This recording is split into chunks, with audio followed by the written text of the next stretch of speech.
It is all rather cool and surprisingly controlled, considering that jazz is essentially an emotional experience.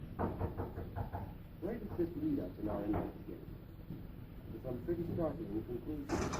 There are those who conclude tomorrow that jazz in the new jazz is the real beginning of serious American music.